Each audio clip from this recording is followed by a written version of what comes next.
ಕಾರ್ಯಕರ್ತರನ್ನ ತಪ್ಪಿಸಿ ಕೆಲವೊಂದು ಟೈಮಲ್ಲಿ ಒಬ್ಬ ಯಾರೋ ಗೊತ್ತಿಲ್ಲದ ವ್ಯಕ್ತಿನ MLA ಟಿಕೆಟ್ MP ಟಿಕೆಟ್ ಕೊಟ್ಟು ಚಾನ್ಸಸ್ ಇರುತ್ತೆ. ಎಕ್ಸಾಂಪಲ್ ನಾವು ನೋಡೋದಾದ್ರೆ ಕಾಂಗ್ರೆಸ್ಸಿಂದ ಮೊನ್ನೆ ಚಿಕ್ಕಬಳ್ಳಾಪುರ MLA ಪ್ರದೀಪ್ ಈಶ್ವರ್ ಕೊಟ್ಟಿದ್ದು, ಅವರು ವಿನ್ ಆದರು.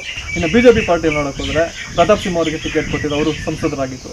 ಸೊ ಈ ಒಂದು ಡಿಸಿಷನ್ ಯಾವ ಟೈಮಲ್ಲಿ ತಗೋಬಹುದು ಪಾರ್ಟಿಗಳು ನಿಮ್ಮ ಪ್ರಕಾರ? ಅಲ್ಲ, ಒಂದು ಜನರ ಮನಸ್ಥಿತಿಯನ್ನು ಬದಲಾಯಿಸಬೇಕು. Political parties has a great responsibility that they can influence the masses.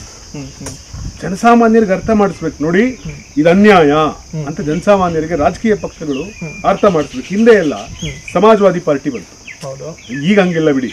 ಆದ್ರೆ ರಾಮ್ ಮನೋಹರ್ ಲೋಹಿಯಾ ಅವರ ಚಿಂತನೆಯಲ್ಲಿ ಇಟ್ಕೊಂಡು ಬಂದಂತ ಸಮಾಜವಾದಿ ಚಿಂತನೆ ಸಿರಿವಂತರ ರಾಜಕಾರಣವನ್ನ ಅಥವಾ ಪ್ರಬಲ ಜಾತಿಗಳ ರಾಜಕಾರಣವನ್ನು ವಿರೋಧಿಸಿ ಜನಸಾಮಾನ್ಯರು, ಹಿಂದುಳಿದ ವರ್ಗದವರು, ದುರ್ಬಲ ವರ್ಗದವರು ಕೂಡ ಲೀಡರ್ಗಳಾಗಿ ಬೆಳಿಬೇಕು ಅನ್ನೋದನ್ನ ರಾಮ್ ಮನೋಹರ್ ಲೋಹಿಯಾ ಅವರು ಪ್ರತಿಪಾದನೆ ಮಾಡ್ತಾ ಬಂದ್ರು.